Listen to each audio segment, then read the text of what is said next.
So I'm going to assume that you've never used Excel before, right? So some of you might have some experience with Excel and might know some of the stuff I'm saying, so you might be able to skip ahead for parts of it, but I'll just assume that you've never used Excel before. So this is our question here. Two farmers, Sean and Joe, plant different crops. Their earnings depend on the amount of rainfall in the year. So Y Sean is a function that tells us how much earnings Sean gets as a function of the rainfall in the year. So it's 1000 plus 5x. So for example, if there's 100 inches of rainfall, Sean gets 1000 plus 5 by 100, which is €1,500 in the year. And then Y Joe tells us how much Joe makes. So if there's 100 units of rainfall, Joe gets 2,500 plus 2x. So 2,500 plus 2 times 100 is €2,700, right? So there's a part here which I'll go through after we do part B, but part B is create a table and a graph similar to the ones we did in the lecture. So the one in the lecture, we'll just look at that first. So that's here. So what we've got here is the length of time it takes to go from one town to another on two different roads, road A and road B. And it's as a function of the number of cars on the road. So you can see here, when there are 200 cars, it takes 29 minutes to travel on road A or 45 minutes to travel on road B. When there are 400 cars, it takes 33 minutes to travel on road A or 45 minutes to travel on road B. So this, we started out with functions in this one as well. In this case, road B, the time it takes on road B doesn't depend on the number of cars in the road, so it's just 45 minutes no matter how many cars there are. And the time it takes to travel on road A is 25 minutes plus 0.02x. Okay, so if there are 200 cars, that's 25 minutes plus 0.02 of 200, which is 29 minutes. Okay, so we've got this table here. For 200 cars, how long does it take to travel on road A? How long on road B? For 400 cars, how long on road A? How long on road B? And then we made a graph out of it. And we're doing the very same thing for rainfall, right? So it's for 200 inches of rainfall, how much does Sean make? How much does Joe make? For 400 inches of rainfall, how much does Sean make? How much does Joe make? Or however much rainfall, right? So that's what we're going to do now. We're going to make a table that shows different levels of rainfall and how much Sean would make and how much Joe would make. So our first column then is going to be rainfall. Our second column will be Sean's earnings, and our third column will be Joe's earnings. Okay, so this is just how we make the table. You can probably see yourself here, these columns are too narrow for these headings, so you just click here and drag out like that. I'm sure most of you have probably done this before anyway. Okay, and then we want to know for different levels of rainfall how much each of them make. So this is something that was thrown a lot of people. How do we know how much rainfall there was? It's not about actual historical rainfall levels. It's saying if the rainfall was X amount, how much would Sean make? How much would Joe make? Okay, so you pick your own amounts of rainfall. So we'll just go 100, 200, 300, 400, 500. And I'll talk in a while about what would have happened if you used different values for this or why we go in hundreds. But anyway, so 100, 200, and then just rather than typing out every single value in each cell, Excel just guesses what you're doing. So once you've done 100 and 200, you can just highlight them, and you see that little green dot there. You just, when you put your mouse over that, it turns into a cross, and you just drag down then, and Excel fills it out for you up to 1,000, okay? Or however far you want to go. So what we've done here is we're creating this table, and we're going to say for 100 inches of rainfall, how much will Sean make? How much will Joe make? For 200 inches of rainfall, how much will Sean's earnings be? How much will Joe's earnings be, etc. Okay? So just before we move on to the next thing, just for anybody who isn't that familiar with Excel, each of these little boxes is a cell, and each cell has a reference, right? So we just these names that we call each cell, right? So this cell, for example, is A1 because it's in column A and row 1. Okay, fairly simple. This cell is C3 because it's in column C and row 3. So when you're saying what cell it is, actually it says it up in the top left corner here, so you won't even be stuck. So for Sean's earnings then, we know it's going to be 1,000 plus 5 times the amount of rainfall. Okay, and the amount of rainfall is 100. So it's 1,000 plus 5 times 100 in this cell here. Then on this row, it's 1,000 plus 5 times 200, because that's the amount of rainfall in this row. On this row, we're going to see what Sean's earnings would be if there's 300 inches of rainfall, so it's 1,000 plus 5 times 300. So we're going to get Excel to calculate this for us. So whenever you want Excel to calculate something, you start by writing an equal sign in the box. So you start with the equal sign, and then we'll just put in this little function that we were given in the question. So it's 1,000, sorry, so equals 1,000 plus 5 multiplied by, when you're saying multiplied by, it's just an asterisk, that little star there, and then times the amount of rainfall. So that's 100 here, but rather than typing 100, we're going to say what cell 100 is in. So it's 1,000 plus 5 times A2, because that number 100 is in cell A2. Okay, so equals 1,000 plus 5 times A2, and then just press enter, and it calculates that for you. Okay, and then here we'd want it to be 1,000 plus 5 times 200, right? So that's 1,000 plus 5 times A3. And here we want to do 1,000 plus 5 times A4. And again, Excel just does this for us. It guesses that we want to do that and does it for us. So again, that little green dot in the bottom right corner of the cell, we can just double click that and it'll fill it out for us. Okay, so here we have 1,000 plus 5 times A10, which is 1,000 plus 5 times 900. Okay, so that's why we reference the cell rather than writing 100. It just allowed us to let Excel do all this for us.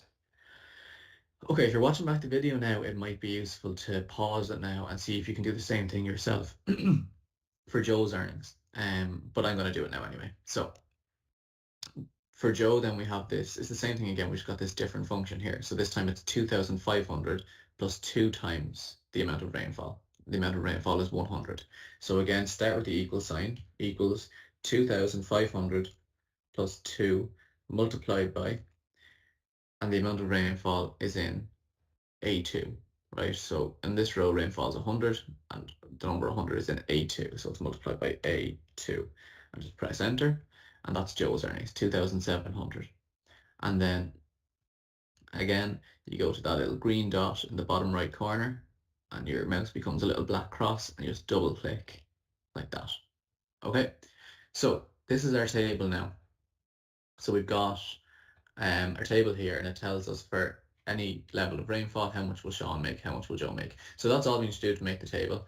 The only other thing is just, it says at the bottom, this assignment is on presentation skills, please be perfectionist, right? And you'll see in the example we were given, the table is kind of, there are lines and you can do that kind of thing yourself. I'm sure most people can probably have a go at that. Just like you've got loads of different options. If you highlight it here, you can put borders through it, you can put a thick border around it, you can make one part of it one color, whatever you like yourself.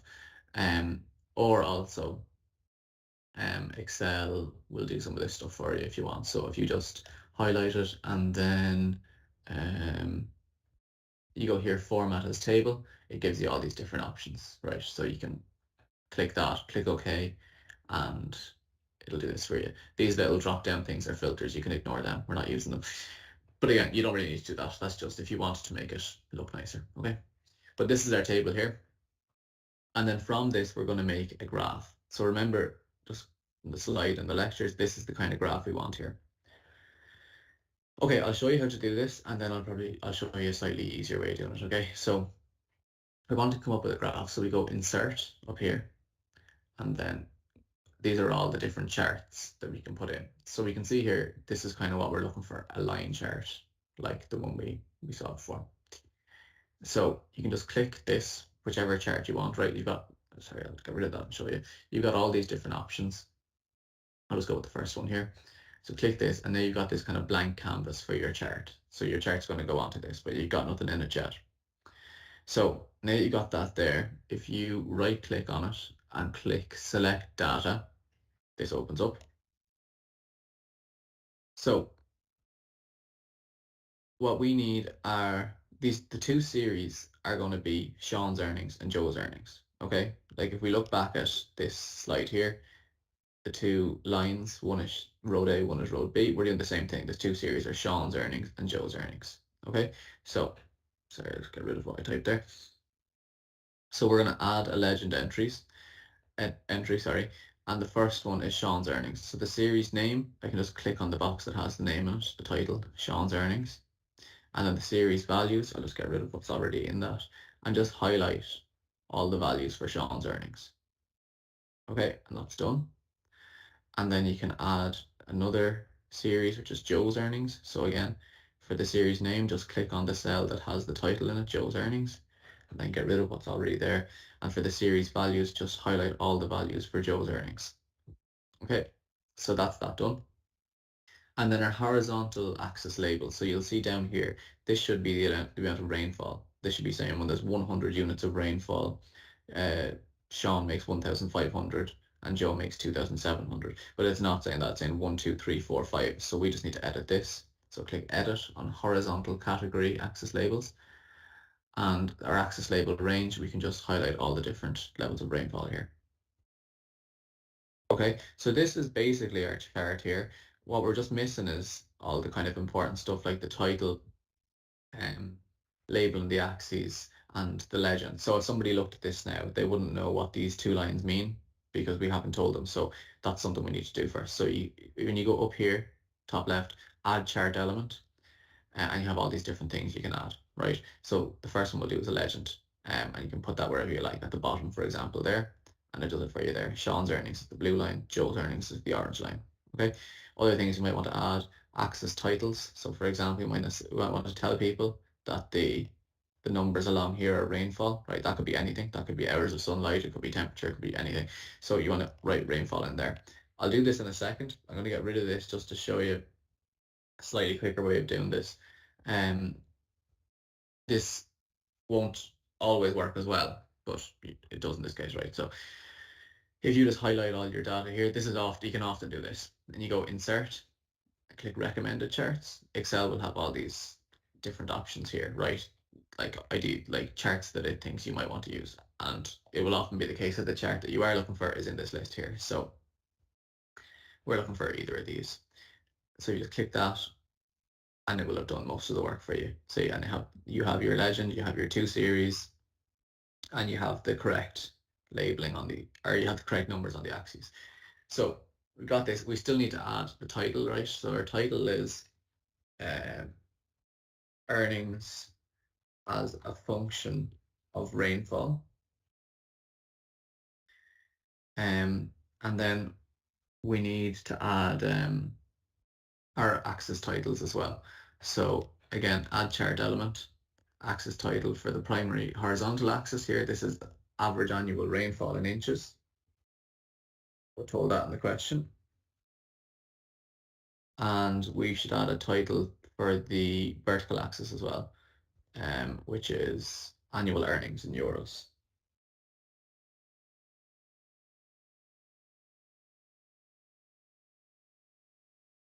So earnings in euros. I'm going to say there as well. Okay, so that's your chart done. Just before we kind of, I'll show you how to save it as a PDF as well, and also talk about this part A. Before that, it's something that a lot of people seem to be having trouble with, was knowing what numbers to use here. So there you don't really know, right? And there's no right or wrong, but you'll see fairly quickly, like if you had done, instead of 100, 200, 300, 400, up to 1,000, if you had gone 1, 2, 3, up all the way up to 10, let's say, the information on your chart is still correct, but it's not showing you anything, right? It's like it's just not very interesting. Same thing if we went, 10, 20, 30, 40, 50. Again, you can see that you can kind of see that as annual rainfall in inches increases, Sean's earnings are getting closer to Joe's, but we can't really see very much going on. And it's the same if we had gone with numbers that were really big, right? So if we had gone 1,000, 2,000, all the way up to 10,000, we can see that they're close together at the start, and then Sean starts making a lot more. But what we're looking for in this question, like what is asked in part A, is who will have the higher earnings this year, and we know that depends on rainfall, right? So we're interested in seeing how, and this is basically the answer to part A, when rainfall is below a certain level, Joe earns more than Sean. When rainfall increases beyond that certain level, Sean earns more than Joe. So that's what you're looking for in part A. You're looking for three sentences starting with if clauses. So if rainfall is below this level here, it's 500, and we can see that on our table as well. When rainfall is below 500, Joe earns more than Sean, sorry. So you can see at 100, Joe earns that much, and it's greater than Sean's earnings. At 200 inches of rainfall, Joe's earnings are greater than Sean's earnings. At 300 inches of rainfall, Joe's earnings are greater than Sean's earnings. So that's the case all the way up to 500. So when rainfall is less than 500, sorry,